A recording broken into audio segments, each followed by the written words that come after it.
Bharatiya Janata party के प्रदेश अध्यक्ष भूपेंद्र सिंह चौधरी आज मुजफ्फरनगर के महाभारत कालीन शुक्र तीर्थ पहुंचे, जहां उन्होंने उपचुनाव मीरापुर विधानसभा को लेकर कार्यकर्ताओं की समीक्षा बैठक की।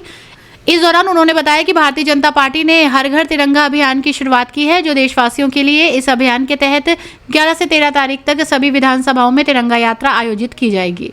ये यात्रा जन जागरण के उद्देश्य से की जा रही है। उन्होंने ये भी बताया कि तिरंगा यात्रा के रूप में बाइक रैली की शुरुआत की गई है और स्वच्छता अभियान के अंतर्गत समाज में योगदान देने के लिए महापुरुषों की प्रतिमाओं की साफ सफाई की जा रही है। 14 अगस्त को स्वतंत्रता दिवस से एक दिन पहले विभाजन विभीषिका दिवस मनाया जाएगा, जिसमें उन्हें सभी को श्रद्धांजलि अर्पित की जाएगी जिन्होंने देश की आज़ादी में बलिदान दिया। इसके अलावा 15 अगस्त को स्वतंत्रता दिवस के सार्वजनिक कार्यक्रमों में भी भाजपा के कार्यकर्ता सक्रिय रूप से भाग लेंगे। भूपेंद्र चौधरी ने बताया कि उत्तर प्रदेश की 10 विधानसभाओं में उपचुनाव होने वाले हैं, जिनकी तिथि अभी निर्धारित नहीं हुई है। इस संदर्भ में मीरपुर में भाजपा और राष्ट्रीय लोकदल की संयुक्त बैठक आयोजित की गई, जिसमें चुनाव की तैयारियों पर चर्चा हुई।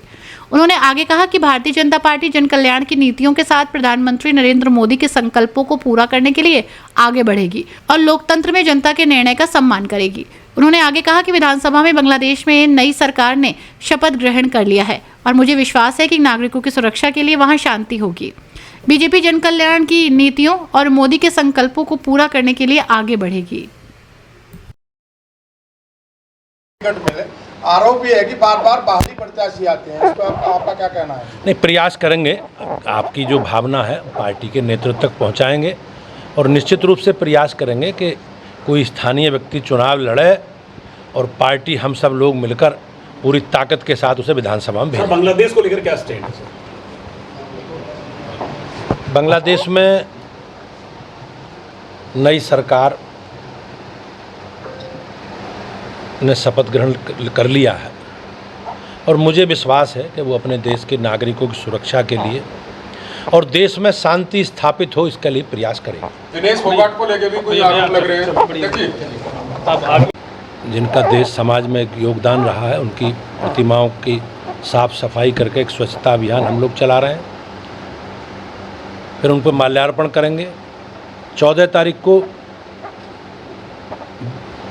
स्वतंत्रता दिवस से एक दिन पहले सभी जिला मुख्यालयों पर विभाजन विभीषिका दिवस के रूप में भारतीय जनता पार्टी उन सब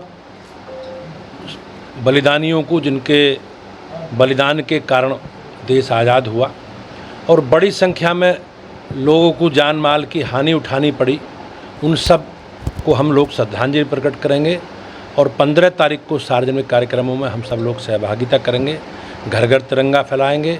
इस प्रकार के संकल्प के साथ भारतीय जनता पार्टी आगे बढ़ रही है। उत्तर प्रदेश की 10 विधानसभाओं में उपचुनाव होने हैं, अभी कोई तिथि निर्धारित नहीं है। उसमें एक मुजफ्फरनगर जनपद की मीरापुर भी है। आज मीरापुर में सभी वरिष्ठ कार्यकर्ताओं की राष्ट्रीय लोकदल के और भारतीय जनता पार्टी की संयुक्त बैठक है और आगामी दृष्टि से, चुनाव की तैयारी की दृष्टि से हम लोग नीचे संगठन में हमारा पूरा वेरिफिकेशन बूथ समिति का और जो संगठनात्मक काम है चुनाव की तैयारी की दृष्टि से हम सब लोग मिलकर करेंगे। सर, सीट रालोद के खाते में जाएगी, बीजेपी के खाते में? अब ये केंद्रीय नेतृत्व को तय करना है। अध्यक्ष जी, लोकसभा सीट यहाँ से हार चुके हैं, किस तरह से पार पाएंगे? नहीं, लोकसभा सीट बिजनौर तो जीते हैं। मुजफ्फरनगर की? अब बिजनौर की, आप बिजनौर में हो मुजफ्फरनगर में हो? ये विधानसभा मुजफ्फरनगर की है। मीरापुर विधानसभा बिजनौर लोकसभा की है। हम लोगों ने जिस प्रकार के राजनीतिक परिणाम रहे हैं, जनता का निर्णय अंतिम होता है। देश की महान जनता ने मोदी जी को तीसरी बार देश के प्रधानमंत्री के रूप में काम करने का अवसर दिया है और जिस प्रकार के जनता का निर्णय है उसे हम सब सम्मान करते हैं। लोकतंत्र है और जन कल्याण की नीतियों के साथ माननीय प्रधानमंत्री जी के संकल्प के साथ आगे बढ़ेंगे। अध्यक्ष जी, एक मिनट मेन सवाल